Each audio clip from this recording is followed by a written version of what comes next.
Good morning, good evening, good night, where you're watching this transmission. Tis I, Mike Martins. And man, do I have a doozy here for people living in Canada. Canadian real estate prices go negative for the first time since 2009. Brought to us by Better Dwelling. Thank you so much. Today's date. Canadian real estate markets are heading into the busy season with negative price growth. Spring sales motivated sellers, says the Canadian Real Estate CREA numbers show that the annual decline for the price of a benchmark home in February, the decline for the benchmark is the first since 2009 and the first for the index outside of recession.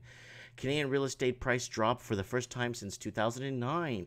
The price of a typical home in Canada, the first annual decline in almost 10 years last month. CREA benchmark fell to 615,300 in February, up 0.3% from the month before. Prices are now down 0.13% lower than compared to the same month last year. This is the first annual decline since 2009 and only one outside of any recession. There's a 12-month change right here. Look at 2018 right there. Boom. Anyone that's sold right now, anyone that's sold in April 2017 is banked. They're banked. They banked 100%. Look at that. And then right here, boom. A little bit of a hiccup. Boom. And right there, it just crossed into that negative territory. Right there. Look at that. Anyways, the annual pace of growth, or lack of, therefore, is trending lower at the 0.13 decline is small, but lower than the month before. This is the sixth consecutive month of declines, which prices dropped 1.45% over the past 6 months. Ontario real estate market is seeing the biggest price gains. The largest annual price wear observed in southern Ontario. Ottawa made the largest gains, with typical home hitting $400,000. In February, 7.41% of the same month last year. Guelph followed with typical home rising $527,000, up 6. So everyone's leaving the greater Toronto area and Toronto, and that's why Ontario's looking good, because people are going 100 miles away from the big city. And there's some people that actually commute that by train, or they drive this ludicrous distances. Guelph followed, okay, and then Niagara came in third, 393,000, up 6.54% from last year. These markets all trail the national price and are close to their all-time peaks. Canadian real estate benchmark price. So you got Vancouver. So this is February up here, 2019, and that's your peak. When was the peak? 2017, I guess. So there it is. There's the peak there. Was it June 2017? Anyways, there's your peak right there. And then there's the price right there now. So here are your aggregations showing you from peak to. So there's some in decent territories like Hamilton, which is in Ontario, Guelph, which is in Ontario. So they're not too bad. But then you got other places that are in a bit of hot water too right now, smaller cities there. So I guess when you pan it out, it kind of works out to kind of show a bit of steadiness in Ontario, but even though the biggest city is losing the most growth. Western Canadian real estate leads prices lower, so we're talking British Columbia, right? Real estate markets leading the way lower were all located in Western Canada. The typical home in Vancouver fell to $1,016,000, down 6.1% from a year, the largest drop in the country. So let's bringing down the benchmark average across the board for the whole country. Vancouver's driving prices down across the board, but we still haven't gone under the $1 million mark. So keep watching my channel. I'll let you know when we get there. Regina did slightly better, with prices falling to $262,800.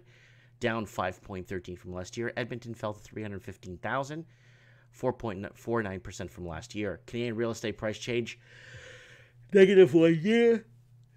The 1 year percentage change in the price of a typical home in Canada's largest markets. Here it is here. So here you got growth right from Ottawa, leading the packing in Ontario, Guelph in Ontario, Niagara in Ontario, Montreal in Quebec, Hamilton in Ontario, Victoria in British Columbia. And then you got Toronto and Ontario. You got Moncton and Ontario, Oakville, Ontario. That's where Kevin Thompson lives. And then you got the aggregate right there. And then you start going down. Fraser Valley in BC, Saskatoon in Regina, Barrie in Ontario, Calgary in Alberta, Edmonton, Alberta, Regina, Saskatoon, and Vancouver in British Columbia, which is seeing the worst right here, 6.1% over the last year. Only 3 Canadian real estate markets are at peak prices. Just 3 markets are sitting at peak prices: Ottawa, Niagara, and Montreal. Ottawa is the most expensive at $400 large, up 7.41% from last year at an all-time high. Niagara followed by $393,000, up 6.54% from last year. Montreal is at $353 large, up 6.24% from last year. That's it. All of Canada's large markets have fallen from peak. Ooh, I could win $200 bonus here. Canadian real estate price change from peak. So you see Ottawa and all these guys in a good position, but then you start seeing, holy crap, look at Edmonton from peak. It's down 15.54 points. Whew. Look at Regina in Saskatchewan. Wow. Barrie, Ontario, Saskatoon, Calgary. Wow. The majority of markets are all-time peaks, but Edmonton, Regina, and Barrie made the biggest drops. Edmonton is down the most, with prices hitting $315 large in February, down 15.54% from the peak. Regina prices fell to $262 large, down 14.59% from all-time peak. Barrie is looking at the third biggest drop, with prices hitting $458 large, down 13.91% from the all-time high. Toronto and Vancouver didn't make the largest movements, but they're still worth calling out. Toronto's typical home price hit $767 large in February, down 5.81% from peak pricing in the city. Vancouver fell to $1.016 million, down 7.97% from the all-time high. The first national decline in almost a decade comes at an interesting time.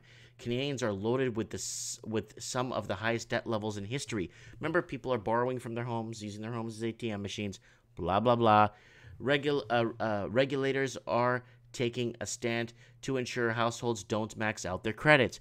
Politicians are pushing to loosen lending standards. Politicians are going to build another phony asset bubble on this bubble. Why are you doing this for? Just let it run on autopilot. Don't do this. You're destroying people's lives and stealing their futures, for Christ's sakes. To help push debt levels higher, all while the busiest time for home buying approaches very quickly. Remember, guys, we got the forecast of what happened down under in Australia, where it was springtime. It was spring in Australia a few months back, and it was spring sales were going to come, big buying. Everybody predicted 4% rebound in the markets, and nothing happened in springtime. Prices are still declining in Australia, and it's looking really bad. Let me know what you guys think in the comments below. If you want to support this transmission, guys, go ahead and please share one of my videos on some social media platform. I really appreciate that if you guys could do that. And if you want to hit me up in the tip jar, please go ahead and send me some change.